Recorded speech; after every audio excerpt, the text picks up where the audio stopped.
43 number question पर ध्यान दीजिए। 43 नंबर क्या कहता है, देखिए ए तथा बी एक फर्म में साझेदार थे जिनका लाभ विभाजन अनुपात 3:2 था। उन्होंने लाभ के 1/6 भाग के लिए सी को नया साझेदार बनाया। सी अपनी पूंजी के लिए 40,000 रुपया लाएगा तथा ए और बी की पूंजी सी के पूंजी के आधार पर लाभ विभाजन के नए अनुपात को ध्यान में रखकर समायोजित की जाएगी।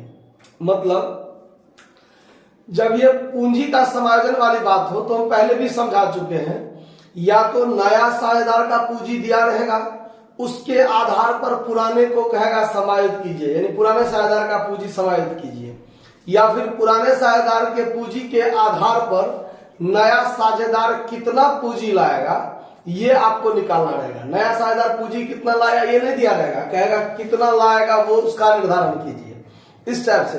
तो इसमें नया साझेदार का पूंजी दिया है और नए साझेदार के पूंजी के आधार पर पुराने साझेदार पूंजी क्या करेंगे, समायोजित करेंगे। ठीक है, आगे देखिए 31/3/2022 को ए और बी का चिट्ठा दिया हुआ है जिसमें लायबिलिटी साइड में creditor, bills payable, general reserve और ए और बी का पूंजी। तो जनरल रिजर्व जो लायबिलिटी साइड में है, इस सब बात को ध्यान रखना है कि लायबिलिटी साइड में या एसेट साइड में कोई भी ऐसा आइटम जिसको पुराने साझेदार अपने लाभ में से बचा के ऐसा अगर रखा हो, उसको बांटना जरूरी है, तो उसको एडमिशन ऑफ पार्टनर या नए साझेदार के प्रवेश के समय उसको बांट दिया जाता है, यानी पुनर्गठन के समय बांट दिया जाता है।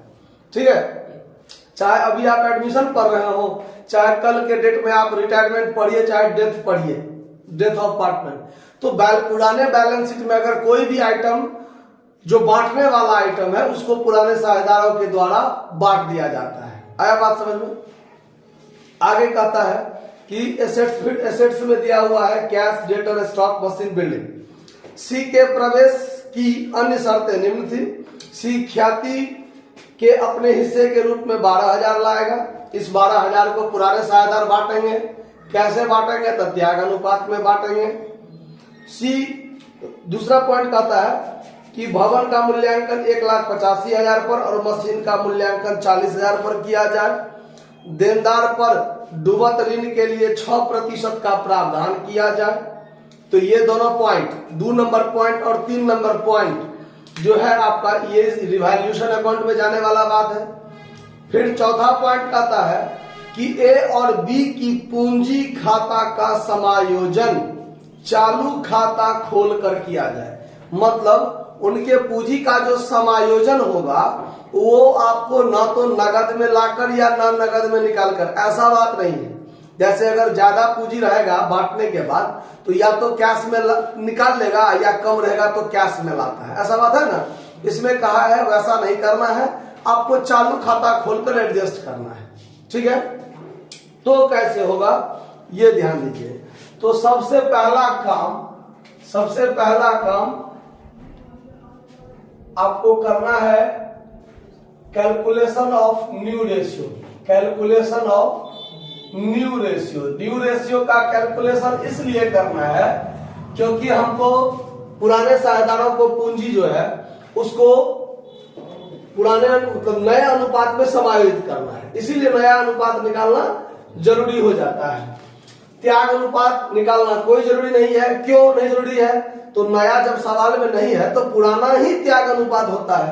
तो त्याग अनुपात नया निकाल कर फिर जब old ratio minus new ratio करेंगे तो त्याग अनुपात पुराना वाला ही आएगा, जो पुराना वाला आपका 3:2 अनुपात है वही आएगा। तो फिर निकालने से कोई फायदा नहीं है।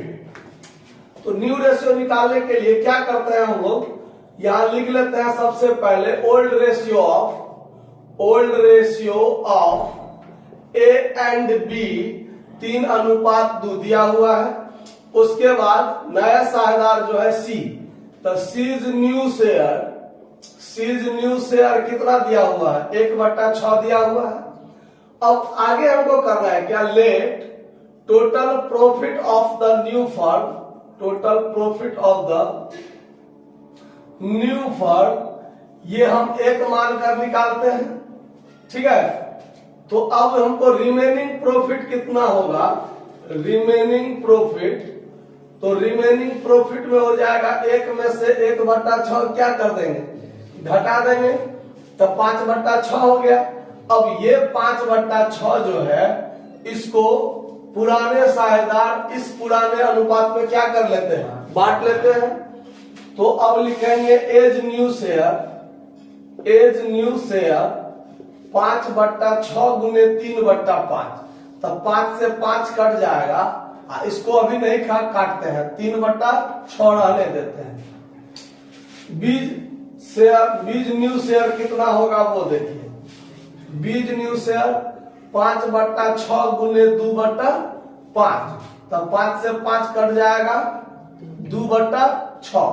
अब लिखेंगे new ratio of A B and C, तो 3/6, 2/6 और नया साझेदार का है 1/6, तो 3 2 1, नीचे वाला यदि समान हो गया तीनों तो ऊपर वाला क्या हो जाता है, अनुपात हो जाता है कि नहीं हो जाता है।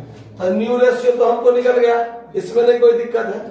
अब हमको एडजस्टमेंट ऑफ कैपिटल करना है, एडजस्टमेंट ऑफ कैपिटल, ध्यान से देखिए, एडजस्टमेंट ऑफ कैपिटल करना है। तो इसके लिए हम क्या करेंगे, यहां लिखेंगे कि RS नया साझेदार कितना ला रहा है, 60,000 ला रहा है, 40,000 कितना ला रहा है, 40,000 ला रहा है, ठीक है।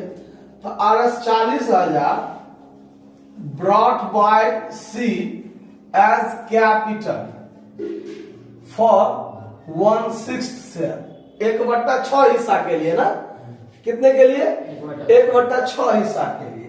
तो अब यहां ये देखेंगे कि total capital of the new form कितना हो जाएगा, तो 40,000 गुने 6 कर देंगे तो 2,40,000 हो जाएगा कि नहीं, नया फर्म का पूंजी, नया फर्म का पूंजी कितना हो जाएगा, 2,40,000 हो जाएगा।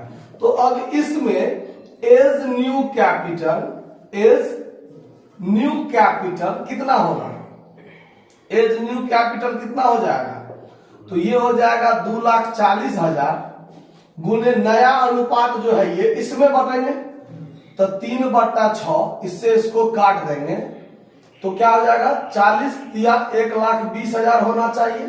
नया साझेदार का के प्रवेश के बाद पुराना साझेदार जो ए बी और साथ में सी, तो तीनों आदमी का जो नया पूंजी होगा वो नया अनुपात में होगा। तो जब हम यह देख रहे हैं कि सी 1/6 हिस्सा के लिए 40,000 ला रहा है, तो इस आधार पर पूरे फर्म का यानी नया फर्म जो बनेगा उसका कुल पूंजी 2,40,000 होना चाहिए, तो उसको नए अनुपात में बांट देंगे, तो 6 से इसको काट दे 1,20,000, एक का नया पूंजी होना चाहिए, बी का नया कैपिटल कितना होगा, तो 2,40,000 गुने 2/6, इसको काटेंगे तो 80,000, और C's new capital, C's new capital ये तो हमको पता है कि 40,000 होगा, अगर हम बांट कर भी देखें तो 2,40,000 गुने 1/6 करेंगे तो यही चीज होगा ना, क्योंकि इसी के आधार पर तो सबका निकला है। तो ये तीनों साझेदार का नया पूंजी ये होना चाहिए। अब हम लोग बनाएंगे आगे जरूरत के हिसाब से रिवैल्यूएशन अकाउंट, रिवैल्यूएशन अकाउंट थोड़ा जगह भी बचा कर रखना पड़ेगा। अब यहां बनाते हैं रिवैल्यूएशन अकाउंट, रिवैल्यूएशन अकाउंट।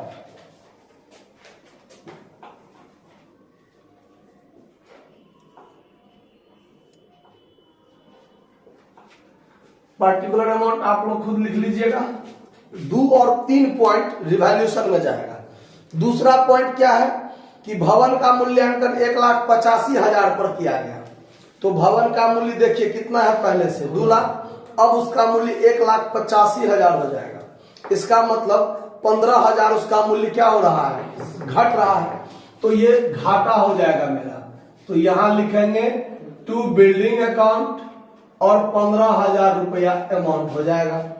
फिर है मशीन, पहले था कितना 42,000, अब हो गया 40,000, तो 2,000 इसका वैल्यू क्या हो गया, गिर गया, मतलब घट गया, तो ये भी हमको घाटा हो जाएगा। तो यहां लिखेंगे to machinery account, to machinery account कितना 2000। और फिर आगे है आपको कि देनदार पर डूबत ऋण के लिए 6% का प्रावधान करना है। तो देनदार है 34,000 का, तो 34,000 का यदि आप 6% निकाल दें तो 2040 होता है। तो 2040 ये भी तो हमारा घाटा है, तो ये हो जाएगा to reserve for bad debts. समझ रहे हैं बात, आरबीडी लिख दिए, रिजर्व फॉर बैड डेब्ट्स। 2040 ये घाटा हो गया। तो अब तो टोटल काम हो गया, रिवैल्यूएशन जाने वाला कोई बात नहीं है। अब आप इस तीनों को जोड़ लीजिए, अब जोड़िए तो ये हो गया 15 दू 17, 17 दू 19, 19,040। ये 19,040 ओल्ड पार्टनर के लिए लॉस हुआ, तो ये old partners capital account loss. इसको कौन कौन बांटेगा, ए और बी बांटेगा। ये 19,040 को ए और बी बांटेगा, तो 19,040 रुपया को पुराने अनुपात में बांटेंगे।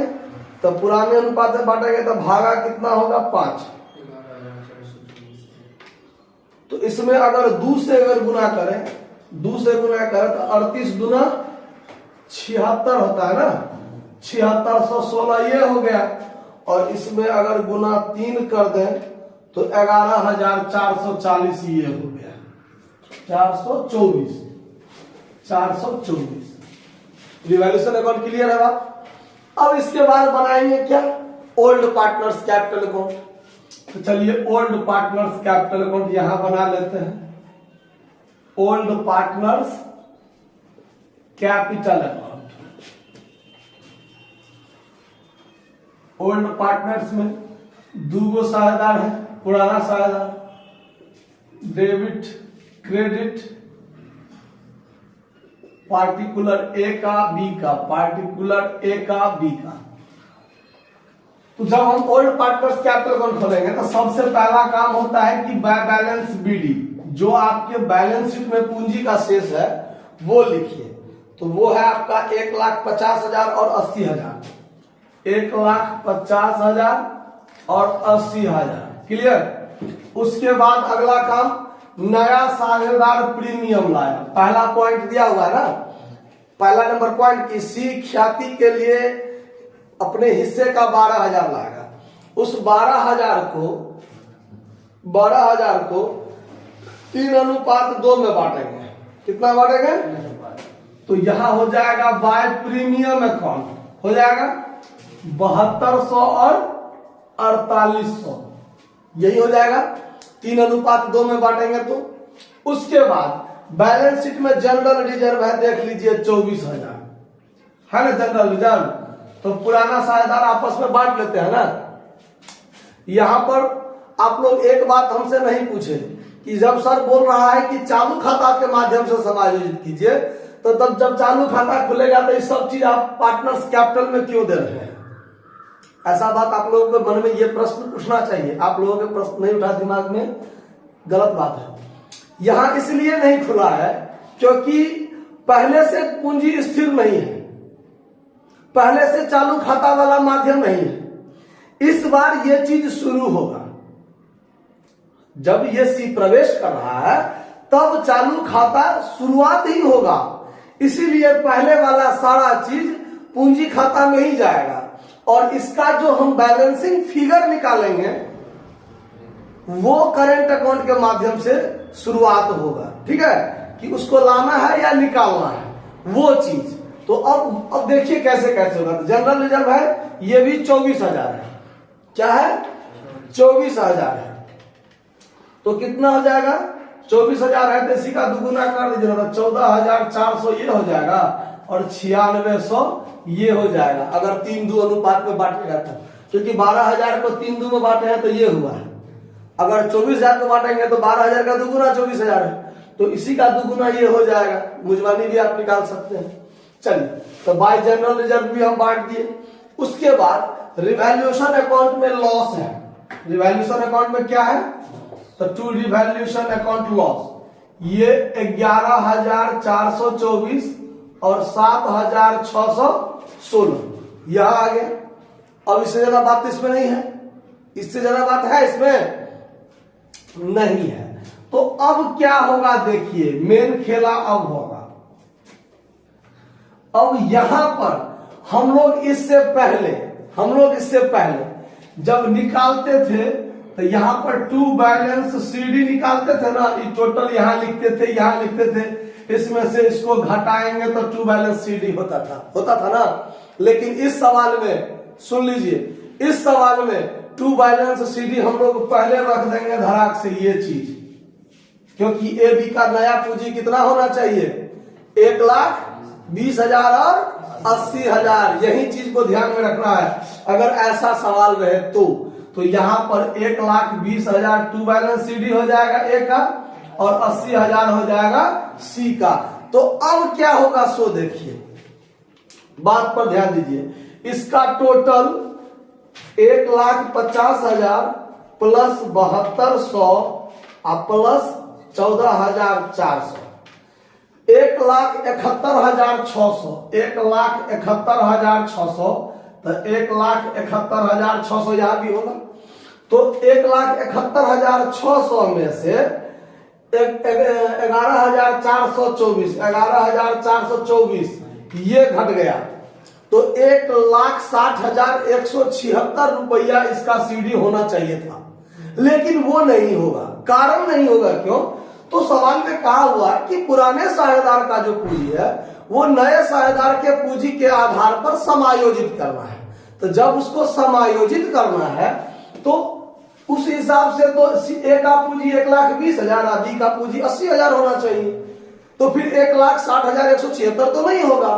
तो इसीलिए यहां पर टू बैलेंस सीडी 1,20,000 और 80,000 हमने पहले लिख लिया कि ये इसका होना चाहिए। अब 1,60,176 घटा के आया, लेकिन होना चाहिए 1,20,000। तो इसमें से 1,20,000 फिर घटा लेंगे, तब बचता है 40,176। अब 40,176 जो यहाँ अंतर आया, 40,176 ये रुपया या तो ये महानुभाग निकाल लेंगे, अपना निकाल ले व्यवसाय से रुपया, और नहीं अगर व्यवसाय नहीं रहेगा तो ये चालू खाता के माध्यम से समायोजित करने के लिए कहता है ना। तो यहां पर लिख देंगे टू एज करेंट अकाउंट।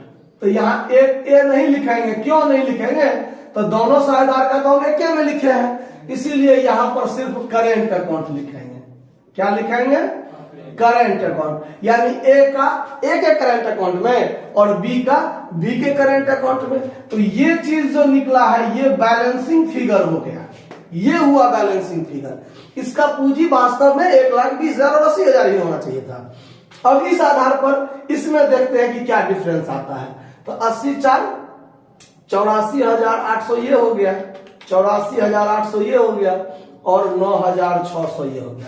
तो इसका पूंजी 94,400 होना चाहिए, जिसमें से 7,616 हम घटा लेते हैं। तो 86,784 रुपया इसका सीडी होना चाहिए था, लेकिन सीडी कितना रखा जाएगा? 80,000 मात्र रखा जाएगा। तो 6,784 रुपया, 6,784 रुपया इसके चालू खाता के माध्यम से समायोजित रखा जाएगा। आया बात समझ में?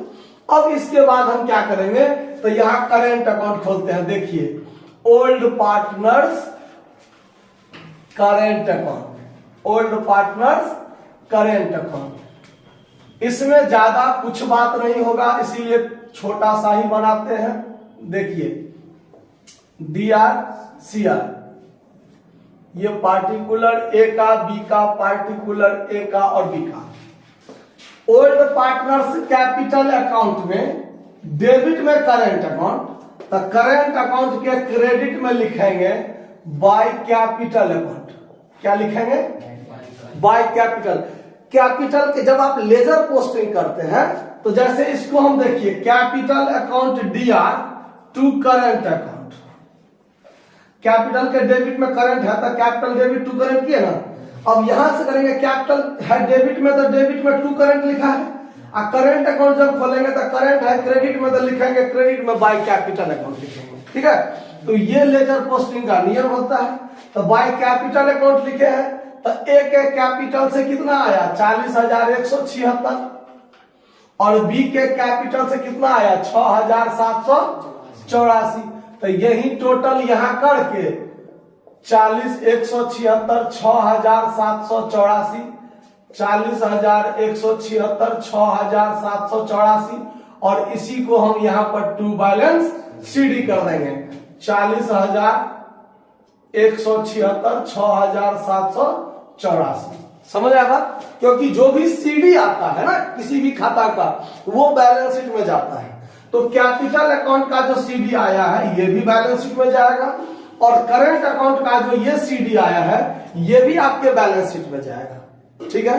अब हमको खोलना है न्यू पार्टनर्स कैपिटल अकाउंट। तो यहां खोल देते हैं, देखिए जगह का अभाव है इसीलिए सीज कैपिटल अकाउंट। नया साझेदार के पूंजी खाता में तो कुछ नहीं होता है, होता है कुछ? ये डीआर सीआर पार्टिकुलर अमाउंट आप अपने लिख लीजिएगा, ठीक है। थोड़ा सा एक जैसा लग रहा है पार्टिकुलर अमाउंट। यहां पर क्या हो जाएगा, नया साझेदार प्रवेश किया है तब बाय कैश अकाउंट पूंजी लेकर आता है ना, पूंजी 40,000 लेके आया है तो वही 40,000 जो है ये क्या हो जाएगा इसका टू बैलेंस सीडी हो जाएगा, कितना 40,000। क्लियर है बात? अब हमको बनाना है बैलेंस शीट। तो बैलेंस शीट के लिए जगह बचा के रखना था ना, इसीलिए अब देखिए अब बनाएंगे यहां पर न्यू बैलेंस शीट। जब न्यू बैलेंस शीट बनाएंगे इसमें क्या सब होगा, देखिए ये लायबिलिटी साइड हो गया अमाउंट, एसेट्स अमाउंट, क्लियर। अब कैपिटल और ये करेंट अकाउंट जिसका सीडी आया है वो दोनों जाएगा बैलेंस शीट में। तो अब बैलेंस शीट के लायबिलिटी साइड में पहले से क्या सब है वो देखिए। क्रेडिटर है 36,000 का, क्रेडिटर में कोई परिवर्तन हुआ है? नहीं हुआ है, जो का त्यों आएगा। बिल्स पेबल में कोई परिवर्तन नहीं हुआ है तो 20,000 का 20,000 जो का त्यों आएगा। जनरल रिजर्व बेचारा तो बटा गया, वो अब होगा नहीं। कैपिटल होगा, देखिए तो कैपिटल पहले ए बी का था अब सी भी आएगा साथ में। तो इसका 1,20,000, इसका 80,000 और इसका 40,000। मतलब नया फर्म का पूंजी 2,40,000 होना चाहिए। नया फर्म का पूंजी 2,40,000 हो गया। अब करेंट अकाउंट, तो करेंट अकाउंट में मात्र ए और बी दुए को का रहेगा कितना। अब देखिए ये क्रेडिट वाला बड़ा था तो डेबिट में टू बैलेंस सीडी आया, मतलब ये कौन सा शेष हुआ, क्रेडिट शेष हुआ। तो ये क्रेडिट शेष लायबिलिटी में लिखाएगा कितना 40,176 और 6,784 जोड़िए तो 6 4 10 के 0, 8 7 15 1 16 के 6, 7 1 8 1 9 और 40 4 46 यही होगा ना। थोड़ा जोड़ देख लीजिएगा, हमको जोड़ में कभी कभी गलती हो जाता है, जो ठीक से सीखे नहीं है हम, थोड़ा आप लोग मिलाते रहिएगा। चलिए अब एसेट्स में चलते हैं। अब एसेट्स में क्या होगा, देखिए सबसे पहले कैश है 10,000, कैश 10,000। नया साझेदार प्रवेश किया, पूंजी लाया 40,000। नया साझेदार प्रवेश किया, प्रीमियम लाया 12,000। तो टोटल को अगर जोड़ ले तो 10 40 50 10 60 2 62,000। उसके बाद क्या है, डेटर है 34,000। तो उसके बाद डेटर कितना है 34,000। इसमें प्रावधान हुआ है रिजर्व फॉर डॉटफुल डेट्स। तो रिजर्व फॉर डॉटफुल डेट्स कितना हुआ था, देखिए 2040। तो इसमें से 2040 घट जाएगा तो 31,960 हो जाएगा। होगा कि नहीं होगा, थोड़ा देख आप लोग जोड़ घटाव देखते रहिएगा। हाँ उसके बाद स्टॉक 24,000 है। स्टॉक कितना है 24,000। स्टॉक में कोई परिवर्तन नहीं हुआ तो जो का त्यों 24,000। उसके बाद है मशीनरी 42,000। मशीनरी मशीनरी है 42,000, तो 42,000 में से लेस इसमें डिक्रीज हुआ है कितना 2,000, तो अब कितना रह गया 40,000। उसके बाद है क्या बिल्डिंग, उसके बाद बिल्डिंग 2 लाख का था पहले, 15,000 घटा है शायद, हमको याद है थोड़ा थोड़ा, यही ना 15,000 घटा है, तो अब ये 1,85,000 हो गया। और कोई चीज तो नहीं है, नहीं है। अब दोनों साइड को जोड़िए, अगर बैलेंस शीट भाई साहब मिल गए तो हम लोग सवाल पर विजय प्राप्त हो गया। तो ये हो गया आपको 56,000 प्लस 2,40,000 और उसके बाद है 46,960, 46,960, 3,42,960 है, 3,42,960 इधर भी हो जाना चाहिए। तो ये है 62,000, फिर है 31,960, फिर है 24,000, फिर है 40,000, फिर 1,85,000, 1,85,000, 3,42,960, 3,42,960। तो मेरे हिसाब से आप लोगों को कहीं दिक्कत नहीं हुआ होगा, ठीक है। सवाल थोड़ा लंबा चौड़ा है, ठीक ना, लेकिन समझने योग्य है, समझ लीजिए ध्यान से। धन्यवाद।